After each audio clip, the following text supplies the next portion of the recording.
computer. Do we have Chad yet? Yeah, he's here. Chad's here. Okay. All right. Sweet. I guess we'll hop right into it. Okay. Thank you so much, everybody, for coming out today and hopping on this talk. I'm Sid, Taos current CEO, and I'll be your quote-unquote host for today's virtual talk. As you can tell by my wicked hairstyle that makes me look like a chia pet, we are more than 100 days into quarantine. You don't need Tile or Carbon to rehash what's going on, but the purpose of today's talk is to gain a perspective that we haven't looked as prevalently as big corporations. Today's global talk is about understanding small business owners as the pinnacle of our economy and well-being in not only the United States, but the world. Big thanks to Carbon for helping organize this, and thanks to our Chilton Fellows who actually decided to hop on. Special thanks to our interviewers, our Global Director of Chapter Management, Vincent, our CMO, Rajiv, and Carbon's managing partner, Shane. And the highest thanks to our guests of honor today. First, we have John Gu, and he runs Unibond Education LLC. They help foreign students attend American high schools and colleges. They consult with this company during the application process for each respective high school and college. His company also runs a summer program that familiarizes foreign students with the American atmosphere, which helps them adjust to American life at their respective schools. Next up, we have Chad Brandenburg, the CEO of Roca Farms, a vertical farming company in Indianapolis that grows microgreens and hemp clones. And Rajiv wanted to introduce his speaker. Rajiv, take it away. Thanks for the wonderful introduction, Sid. Ron Pierce, along with his wife, Deborah Pierce, own and manage Event 1013, an iconic event venue in the heart of downtown Plano that has been operating since 2009. He has graciously hosted many of my previous Tile Talks in Tile Plano, and the event space is capable of holding all types of events, from weddings to business meetups. And previously living in LA and New York, Ron has seen rundown buildings transformed into beautiful commercial centers, and he saw that same potential in Plano. Awesome. Thank you so much, Rajiv. So without further ado, let's get right into it. Vincent, take it away, my man. Thanks, Sid. All right, Mr. Gu, what led you to start your business? Well, international education is always a big topic, and I've been a consultant for quite a long time. Before I stepped into the international education, I was in the healthcare information system. I've been a consultant for over 10 years. The reason I stepped into this business is because after 2010, my family moved to Boston. You know, close to the global education hub, there's a lot of impacts, right? So I just immediately noticed that the surge of international students into American high schools and colleges. So I think this is a booming business. And myself, I was an international student before, so I know what kind of challenges those internationals are facing. So I like to help those students, help them to prepare themselves. So I not only just offer the admission counseling service, I also help to prepare them in academics, in personal growth, like their emotional growth, and their cultural awareness and their social adaptation. Another reason helped me to enter this in education business because my daughter, she has autism. So I have been working with special education specialists since she was 1.5 years old. Now she's 15, she's a high school sophomore. So I'm also very interested in the special ed education. So that's another reason that helped me to enter this business. Okay. Great. I was going to ask how being located in Boston helped you maintain your small business, but I guess you explained that very thoroughly. The influx of many international students in Boston has really helped you. So how has the current administration putting restrictions on foreign travel affect your business? Well, this is a huge impact because the travel ban and also this COVID-19 caused many troubles in the visa application process. So for international students, it looks like many of them, they cannot get here in the fall, in time. So definitely there's an impact, negative impact. However, like I said, I not just offer the this counseling service also help students to prepare themselves, and those preparation service is in high demand because international students they face a lot of challenges. So it's kind of like so they cannot come here, but they can still receive certain level of support and service. Yeah. Would you say these restrictions have had a large effect on the demand as to students coming over here because of the limitations, or would you say they're still just preparing for it and they believe that this may be just a temporary ban? Yeah, for incoming high school students, definitely it's a big impact. But for college and graduate school students, they are still waiting, and unless I mean, when the travel bans lift, definitely most of them they'll come here to continue their education. Yeah. Great. What about the summer camp? Is there a virtual option that you went to? How have you worked around this limitation? Well, summer program definitely is a big challenge, and just like many schools, high schools and colleges, my partner and I, we just moved our summer program online. So we offer many different kind of summer programs, so students can learn from all over the world. Yeah. All right. Of course, the coronavirus hopefully won't go on into the future. So what do you see for your business's future, maybe during Corona or even after coronavirus? Well, COVID-19 posed a huge challenge on small business, especially for the international education business. But also, I think it provides some opportunities. You know, the booming of the Zoom technology and other online conference technologies help people can learn remotely. So that's why many education content providers, they just use those advanced technologies to broaden their business horizon. Yeah.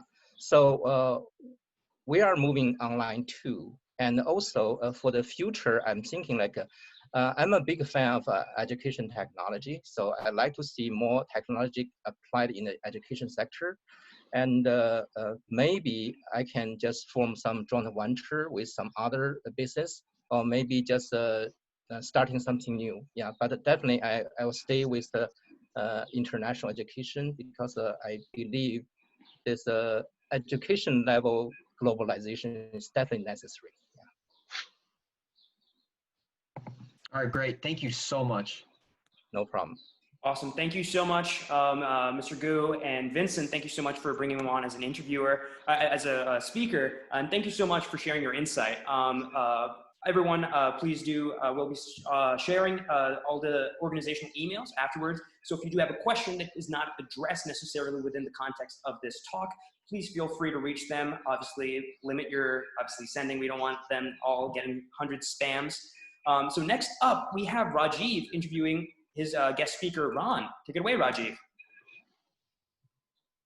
All right, Ron, my first question is, what is your advice to current small business owners during these uncertain times? I think you're on mute, Ron.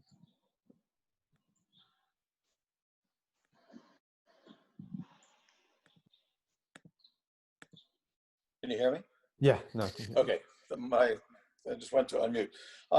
These are truly unprecedented times, no question about it.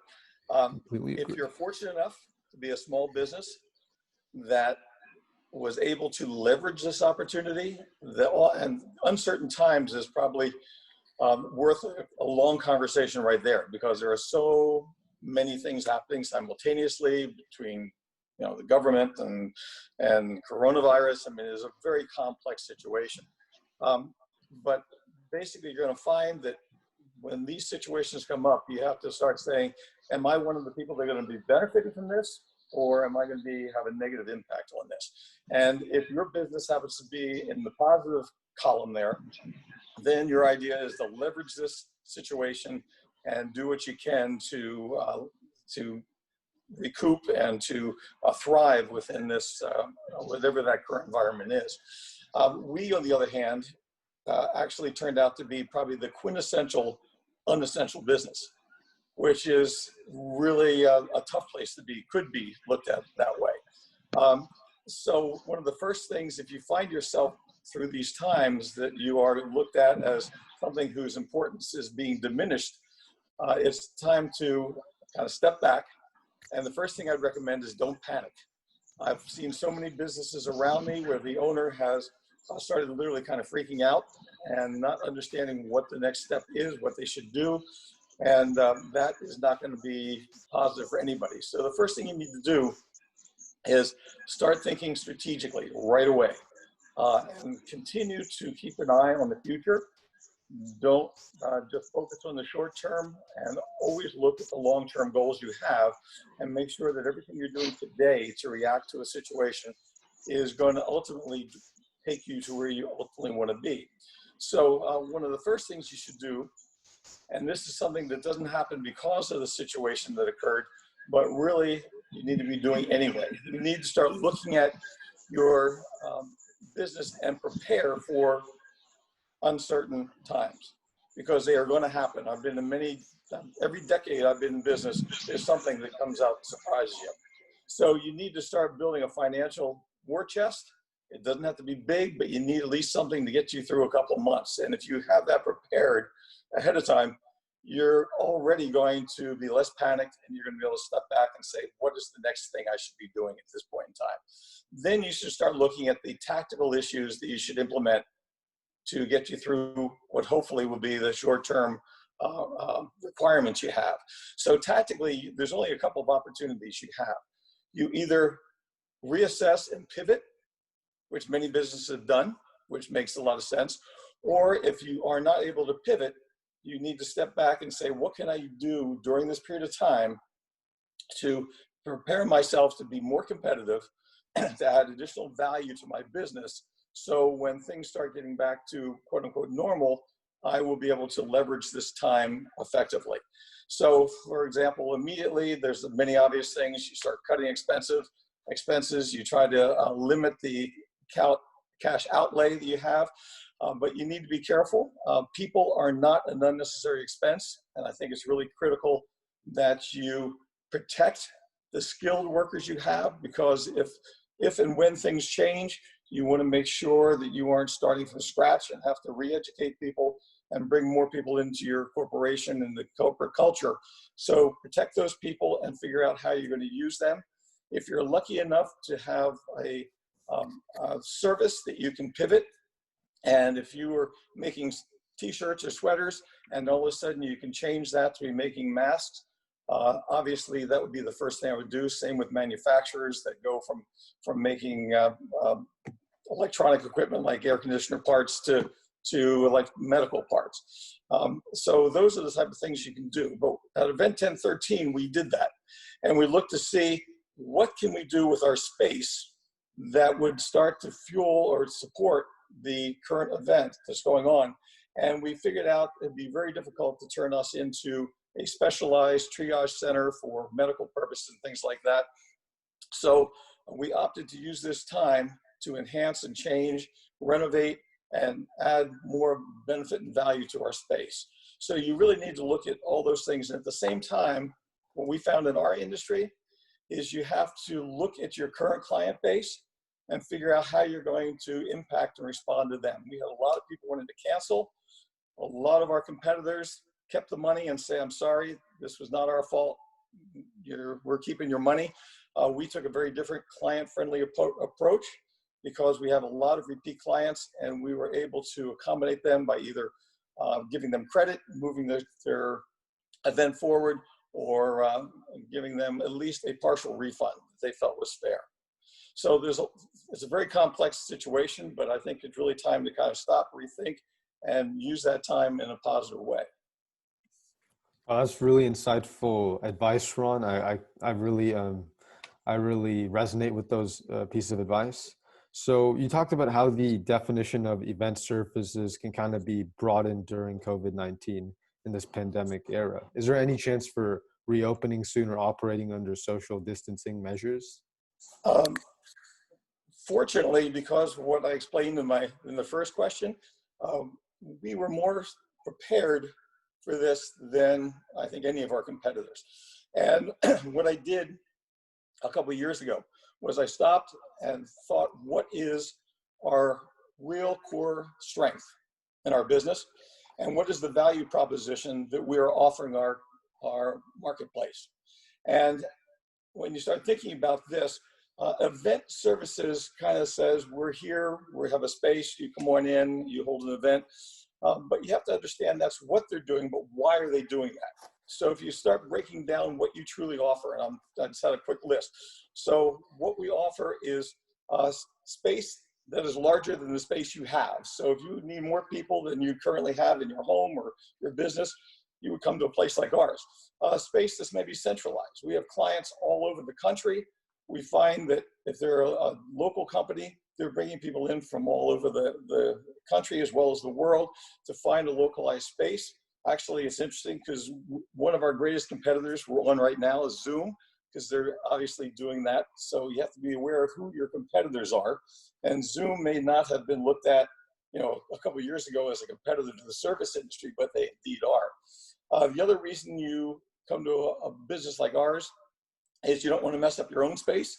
So that's kind of funny, but people don't want to have a big party for a couple hundred people in their house, or don't want to clean up after the mess. So that's one reason they come.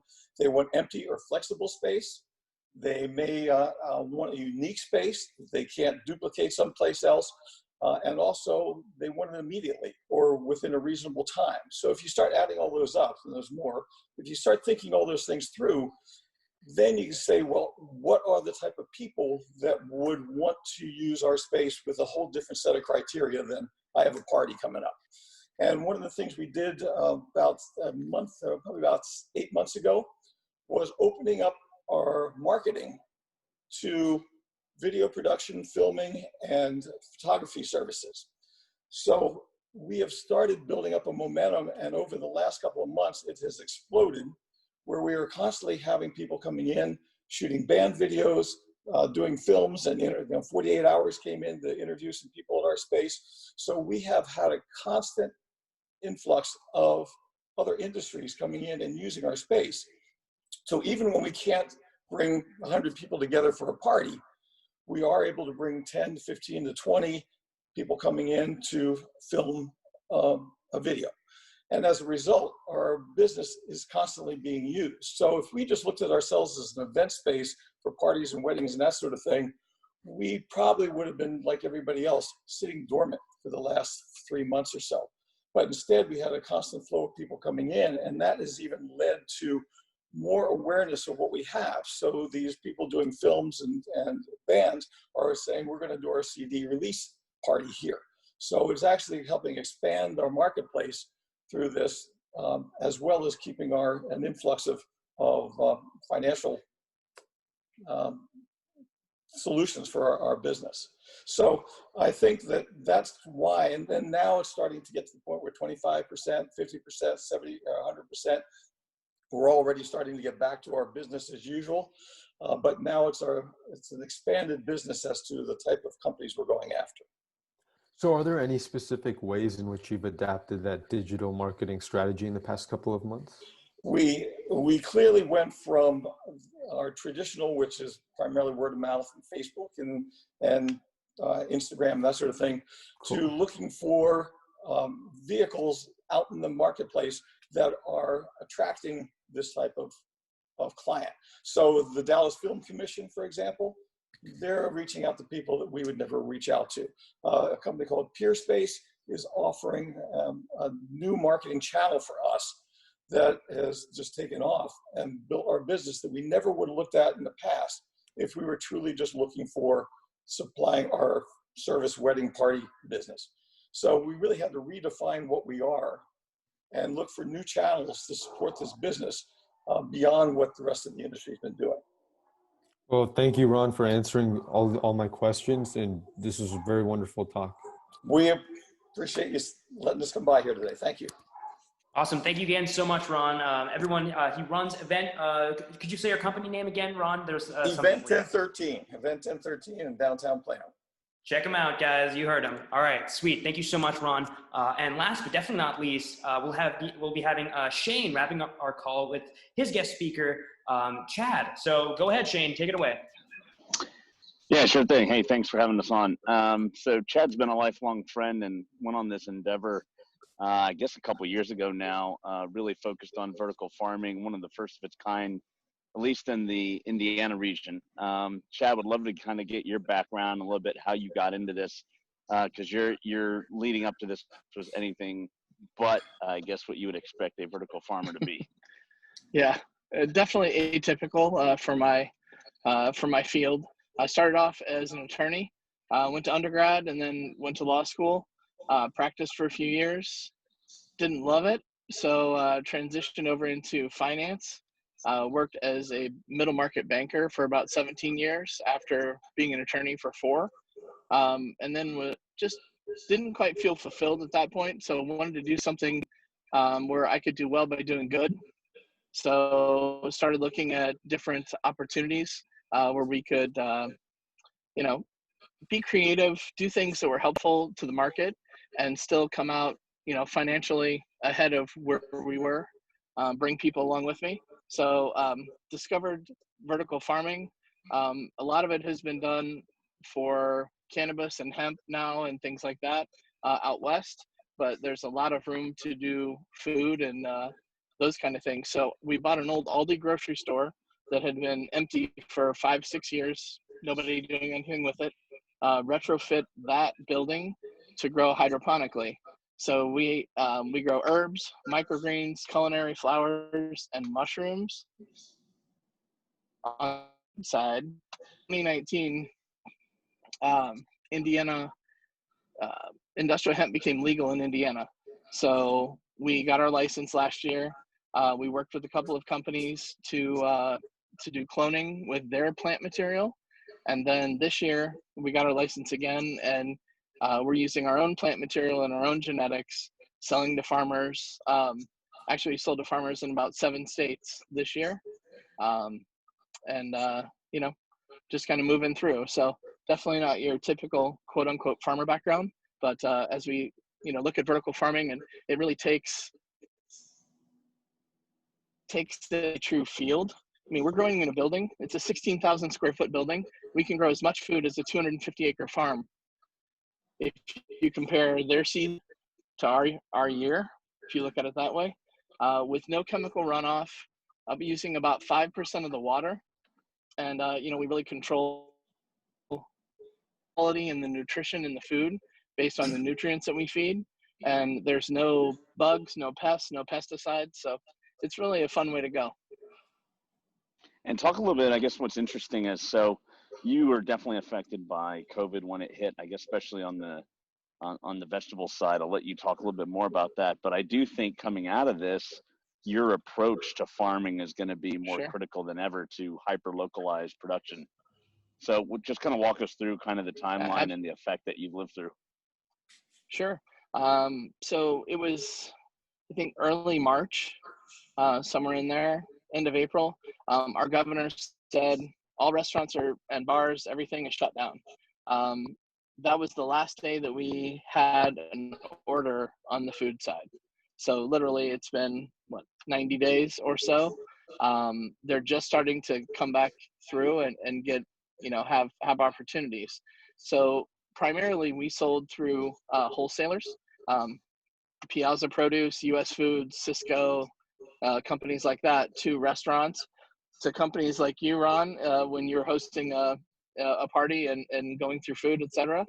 Yep. So that was the primary volume.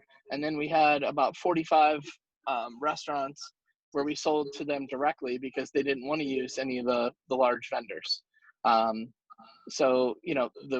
The nutrition, the value, the quality of the produce is markedly different than what you get through a lot of the wholesalers typically.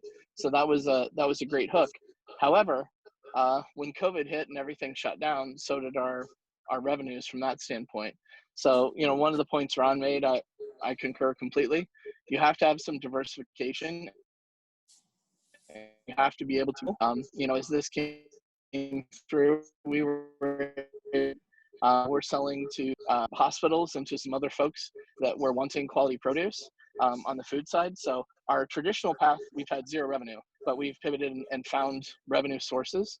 I also diversified our business in general to have hemp revenue as well as food. So you have a couple of different ways to make money and different streams of revenue to make sure that you consistently have money coming in if something happens to one or the other industries. I do want to add one thing to what I'm saying. The only thing that you've been left out is communicate with your bank. If you have a loan or you have things out there and you don't communicate with your bank, they're going to make certain assumptions about what's going on in your business, whether they're accurate or not. As soon as COVID hit and our orders stopped, the first person I called was my wife. The second person was my banker and just explained what was going on. They were awesome to work with us. And, you know, open communication gives them the ability to assist you. If you're silent, they're going to make their own assumptions and they're not going to be in your favor. I was a banker for 17 years, so I knew exactly what to do, but a lot of folks who haven't had that experience might not. So That's an excellent point too. And I wonder, did you notice any specific advantage of being located in the Midwest versus anywhere else? For COVID, No, with the COVID, maybe with the banking situation, maybe with the cash burn of the business, the efficiency. Did you notice any special dynamics that you think is positive to the business or negative? Well, it's definitely the you know, either of the coasts. So we had those advantages. A lot of my employee food side, I transitioned outside to make sure that I didn't lose those employees. So I was able to give them a job doing something different, and that's actually turned out really nicely. But overall, you know, our wholesalers, they work across the country and they have hubs, so that wasn't necessarily a huge change for us. But yeah, the cash burn is definitely less where we are than, you know, either of the coasts. No, thanks so much. This is great. I'll hand it back to Sid and group, but thanks for sharing your perspective. I'll probably, I guess, open it up to the audience. Thank you so much. Appreciate it. Anytime. Thanks for the opportunity. All right, sweet. Thank you so much, Chad. That was really, really great insight, especially for, you know, as you probably could guess, we're trying to definitely get different perspectives from all over the United States and trying to extrapolate that to give us a little bit more of a sense so that we can really start spawning these kinds of conversations. So right now, we'll actually be opening up the panel to a Q&A session. We might only be able to take 3 or 4 questions. Go ahead and type them in the chat, or, you know, try and make sure if you want to shout it out, make sure obviously you can allow for others as well to get their questions in. So if anyone has a question, feel free to type it in the chat, or you can always just shout it out if no one really is typing in the chat. You can unmute yourselves, by the way, now. I have to, let me do that. Okay.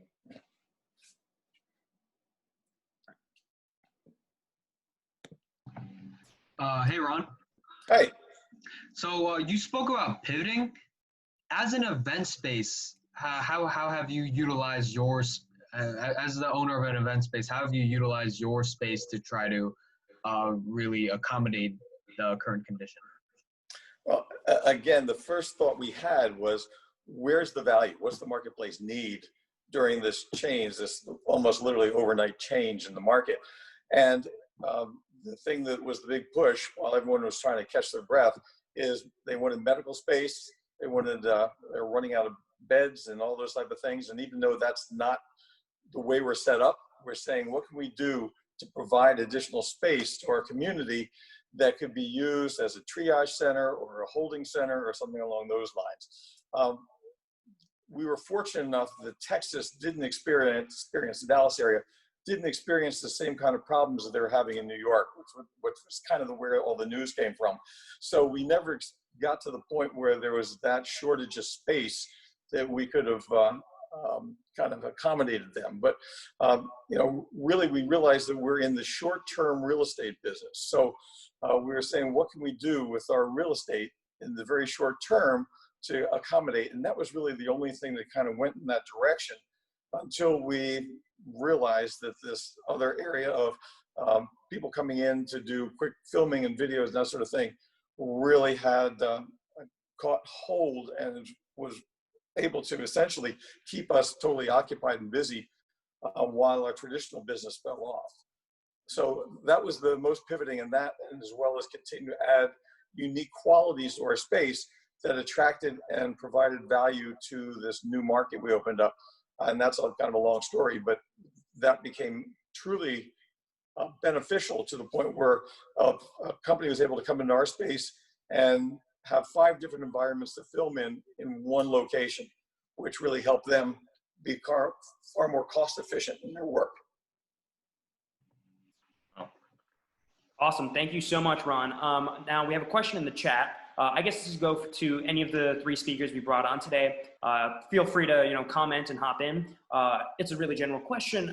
What is the path forward look like for you guys?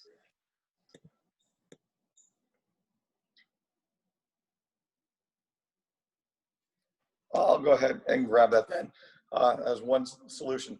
We are in a position now that as the state of Texas is starting to reopen, our traditional business is starting to fall back into place, and we're actually finding a fairly significant amount of pent-up demand over the last few months.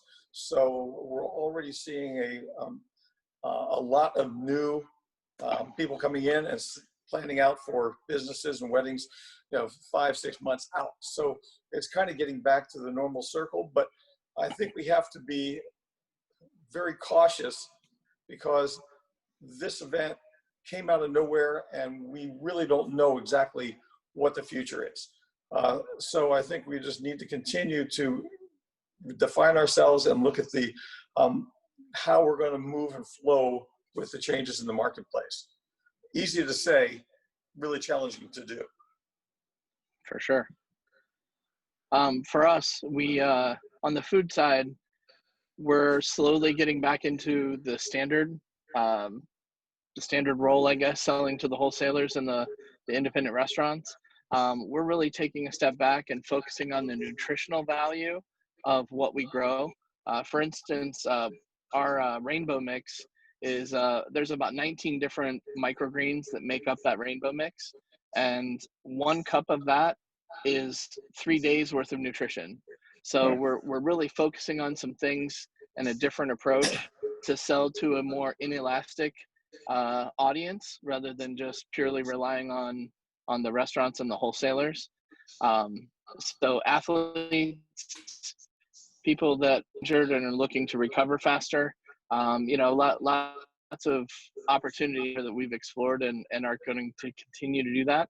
On the hemp side, it's just taken off. It's wonderful that that's going for us to relieve some of the other pressure. But we have a huge hemp grow. We sold a lot of clones to farmers. We have a lot of wonderful opportunities working on that side. So definitely, it makes you look into your business and see what other avenues you have to be successful. If you need some more rainbow space, mix of, oh yeah, true. I was going to say, if you need some more space, let us know. I was going to say, I thought my rainbow mix of Trix, Lucky Charms, and Fruit Loops was healthy. But wow. Yeah. Okay. I'll send you some of this, Shane. Okay. Go ahead, Chad.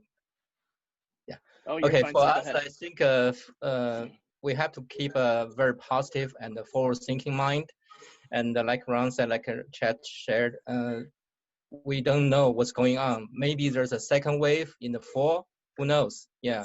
When can we have the effective vaccine?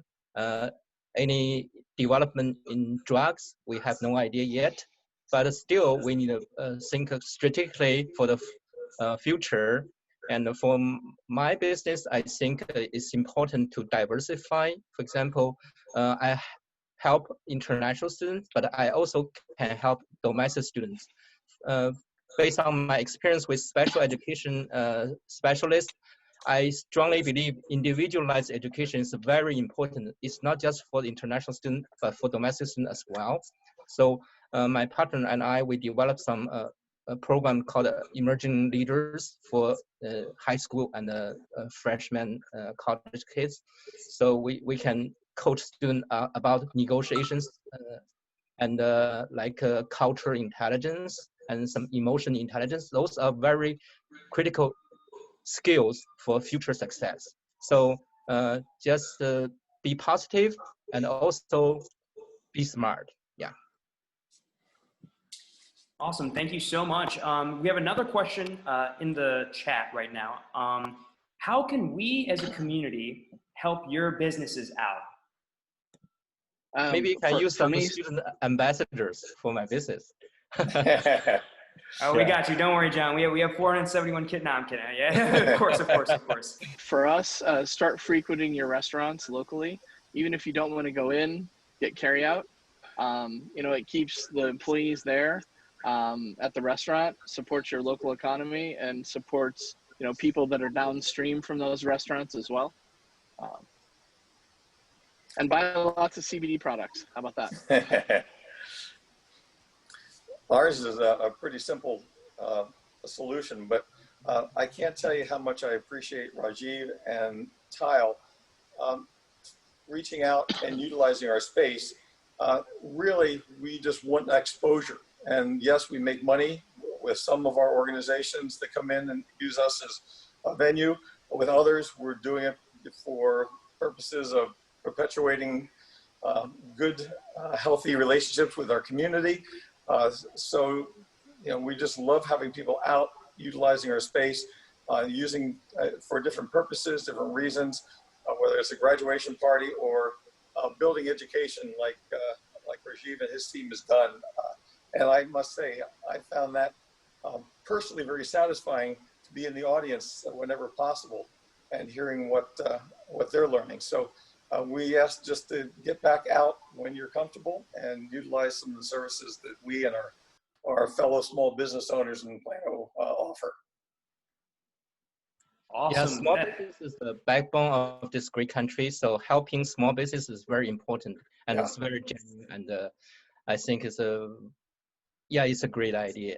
I do hope that Tile and other organizations can do a lot of contribution, especially in this challenging times. Yeah. Mm-hmm.